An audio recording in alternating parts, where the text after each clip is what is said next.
குறிப்பா இந்த தேர்தலில் திமுக வேட்பாளர் எவ்வளவு வாக்குகள் வித்தியாசத்துல வெற்றி பெறும் என்ற நம்பிக்கை உங்களுக்கு இருக்கு சார். குறிப்பா வந்து இந்த கள்ளக்குறிச்சியில அந்த கள்ள சாராயம் அருந்தி ஒரு 67 பேர் மரணம் அடைஞ்சிட்டாங்க. அது வந்து அரசுடைய மெத்தன போக்கு அலட்சி போக்குன்னு சொல்றாங்க எதிர்கட்சியினர். நீங்க சொல்லக்கூடிய கருத்து என்ன சார்?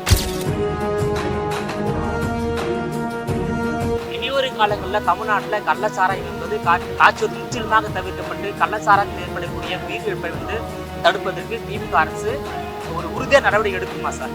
திமுக அரசு இல்லைங்க, எந்த அரசாலும் எடுக்கும். இந்த தொகுதியில் மும்முனை போட்டி இருக்கு. நாம் தமிழ் கட்சி ஒரு போட்டி, பாமக கூட்டணி போட்டி. நான் போட்டிடுறேன், நான் ஜெயிப்பேன். மும்முனை போட்டி உங்களுக்கு தெரியுதா? மாவட்டம் விக்கிரவாண்டி சட்டமன்ற இடைத்தேர்தலில் திமுக சார்பாக போட்டியிடும் அன்னியூர் சிவா அவர்களை ஆதரித்து தமிழக சுகாதாரத்துறை அமைச்சர் மா சுப்பிரமணியம் அவர்கள் பிரச்சாரத்தில் ஈடுபட்டுள்ளார். இது குறித்து அவரிடமே விரிவாக கேட்டு தெரிந்து கொள்ளலாம்.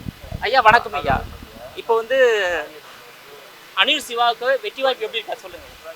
மாண்புமிகு தமிழ்நாட்டின் முதலமைச்சர் அவர்கள் அன்னியூர் சிவா அவர்களை இந்த தொகுதியின் வேட்பாளராக அறிவித்ததற்கு பிறகு பெருமதிப்பிற்குரிய பள்ளிக்கல்வித்துறை அமைச்சர் இனி அண்ணன் பொன் மிக சிறப்பாக தேர்தல் பிரச்சாரம் தொடங்கி தினந்தோறும் பொதுமக்களை சந்தித்து அண்ணன் பொன்முடி அவர்களும் அவருடைய அன்பு புதல்வர் மரியாதைக்குரிய கௌதம் சிகாமணி போன்றவர்களும் மிக சிறப்பாக பணியாற்றி கொண்டிருக்கிறார்கள்.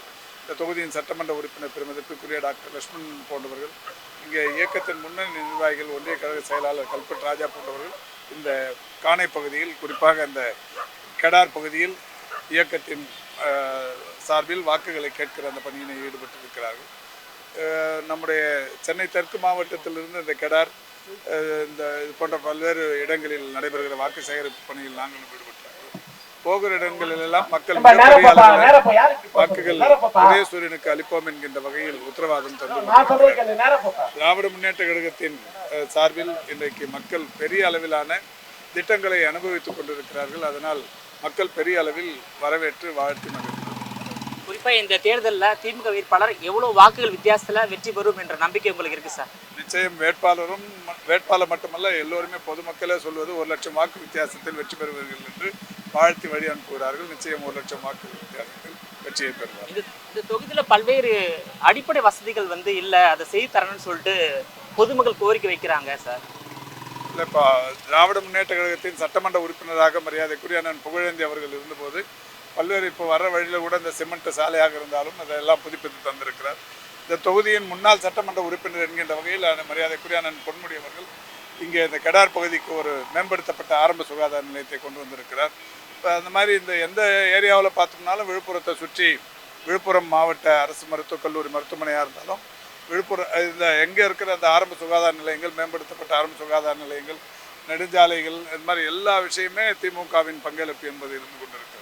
அதனால் அன்னியூர் சிவா அவர்களுக்கு வாக்களித்தால் அவர் நிச்சயம் மாண்புமிகு தமிழ்நாட்டு முதலமைச்சர் அவரிடத்தில் கேட்டு பெற்று தேவையானவர்களை நிறைவேற்றி தருவார் என்கின்ற நம்பிக்கையும் அவர்களுக்கு இருக்கிறது. அதற்கான காரணம் என்பது ஏற்கனவே அன்னியூர் சிவா என்பவர் இந்த பகுதியில் இயக்கத்திற்காக குறிப்பாக மக்களின் அந்த அடிப்படை வசதிகளை மேம்படுத்தி தருவதற்கு தொடர்ந்து உழைத்துக் கொண்டிருக்கிறார். பொதுவாக வந்து இடைத்தேர்தல்னாவே ஆளுங்கட்சி தான் வெற்றி பெறுவாங்க. அந்த வகையில் உங்கள் வேட்பாளர் வந்து வெற்றி பெற வாய்ப்பு இருப்பதாக பேசப்படுகிறது.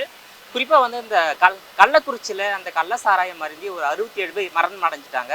அது வந்து அரசுடைய மெத்தன போக்கு அலட்சி போக்குன்னு சொல்கிறாங்க எதிர்கட்சியினர். நீங்கள் சொல்லக்கூடிய கருத்து என்ன சார்?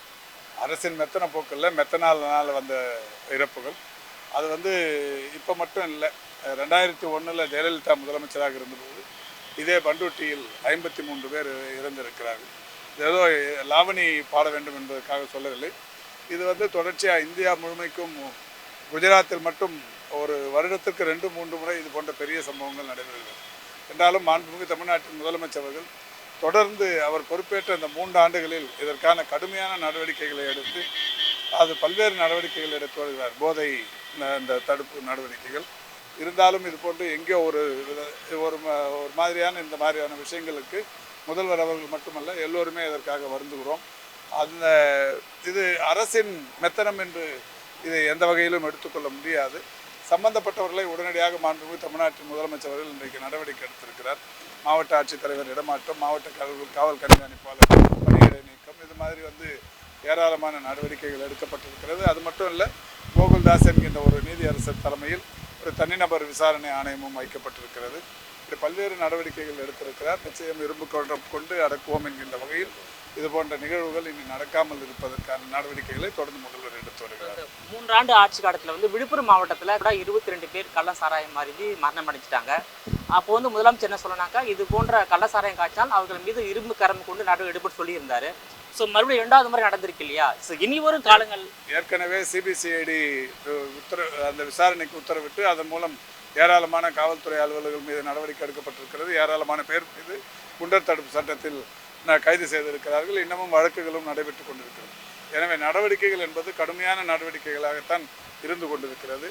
இது வந்து ஒரு அதாவது நியாயப்படுத்த முடியாத ஒரு செய்தி என்றாலும் இதையும் இதன் மீதும் இதில் ஈடுபட்டவர்கள் மீதும் இப்போதும் கடுமையான நடவடிக்கைகளை எடுத்து வருகிறது.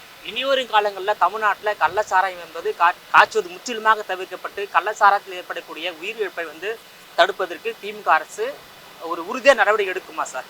திமுக அரசு இல்லைங்க, எந்த அரசாலும் எடுக்கும். திமுக வந்து மிக கடுமையாக எடுத்துக்கொண்டு தான் இருக்கிறது. இந்த மாதிரியான சம்பவங்கள் என்பது இனிமேல் நடக்காமல் இருப்பதற்கான எல்லா விஷயங்களும் எல்லாருமே கூட இறங்கி பண்ணணும். அந்த வகையில் இப்போது தொடர்ச்சியாக அந்த நடவடிக்கைகள் எடுக்கப்பட்டு தான் வருது.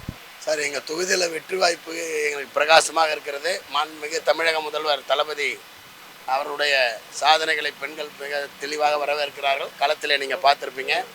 முதலமைச்சரை பற்றி பேசுகிறப்ப எந்த அளவுக்கு ஒரு மகிழ்ச்சியான திட்டங்கள் அவர் செய்திருக்கிற சாதனைகள் எல்லாம் சொல்லுகிற பொழுது எவ்வளவு வரவேற்பு இருக்கிறது என்று. நிச்சயமாக இந்த தேர்தலிலே மிக பெரும்பான்மையான வாக்குகளை பெற்று நான் வெற்றி பெறுவேன். வெற்றி பெற்ற அந்த தொகுதிகளுக்கு நீங்கள் என்ன மாதிரி நலத்திட்ட உதவிகளை வழங்கி அடிப்படை கோரிக்கை நிறைவேற்றுங்க சார்? சார், இந்த தொகுதி முழுக்க முழுக்க விவசாயிகளை நிரம்பிய தொகுதி. கடந்த 10 ஆண்டுகளாக எந்த அடிப்படை வசதியும் செய்யப்படவில்லை. எங்களுடைய மறைந்த மாவட்ட செயலாளர் அண்ணன் புகழேந்தவரில் இருந்த பிறகு ஒன்றா செஞ்சுட்டு வரோம். குறிப்பாக இந்த செல்லங்குப்பம் கெடாருக்கு 2 ரோடு, ஒரு ரோடு போட்டுவிட்டு நீங்கள் வந்தீங்க, அதை பார்த்தீங்க. இன்னொரு ரோடு சேங்ஷன் வாங்கியிருக்கிறோம். 3 ஆண்டுகளாக தமிழகமே இப்படி சீரழிஞ்சு தான் கடந்த 10 ஆண்டுகளில் இருந்தது. தளபதியினுடைய அமைச்சரவையில் இருக்கிற அமைச்சர்களை அணுகி ஒவ்வொன்றாக தான் பெற்று செய்து கொண்டிருக்கிறோம். இந்த பகுதியில் விவசாயத்துக்கு தேவையான நந்தங்கால்வாய் திட்டத்திற்காக பல முறை சட்டமன்றத்தில் அண்ணன் புகழேந்தி குரல் எழுப்பியிருக்கிறார். ஒரு தொகுதிக்கு 10 முக்கிய கோரிக்கைகளை கேட்டதை எழுதி கொடுத்திருக்கிறார். அந்த கோரிக்கைகளை என்னுடைய மாவட்ட கழக செயலாளரும் முன்னாள் சட்டமன்ற உறுப்பினர் எதை எழுதினாரோ அப்பொழுது நானும் மற்ற ஒன்றிய செயலாளர் உட்கார்ந்து தான் அந்த கோரிக்கைகளை எழுதினோம். அதையே நான் நிறைவேற்றி தருவேன். இந்த தொகுதியில் மும்முனை போட்டி இருக்குது. நாம் தமிழ் கட்சி ஒரு போட்டி, பாமக கூட்டணி ஒரு போட்டி. ஸோ உங்களுடைய வெற்றி வாய்ப்பு எப்படி இருக்குது சார்? நான் போட்டிடுறேன், நான் ஜெயிப்பேன். மும்முனை போட்டி உங்களுக்கு தெரியுதா? நீங்கள் செய்தியாளர், உங்களுக்கு தெரியுதா மும்முனை போட்டி? நாம் தமிழரும் போட்டிடுறாங்க, பாமக சார்பிலும் ஒரு எனக்கு அது மாதிரி தெரியலைங்க. நான் போட்டியிடுகிறேன். எங்கள் கட்சி சின்னம் போட்டியிடுகிறது.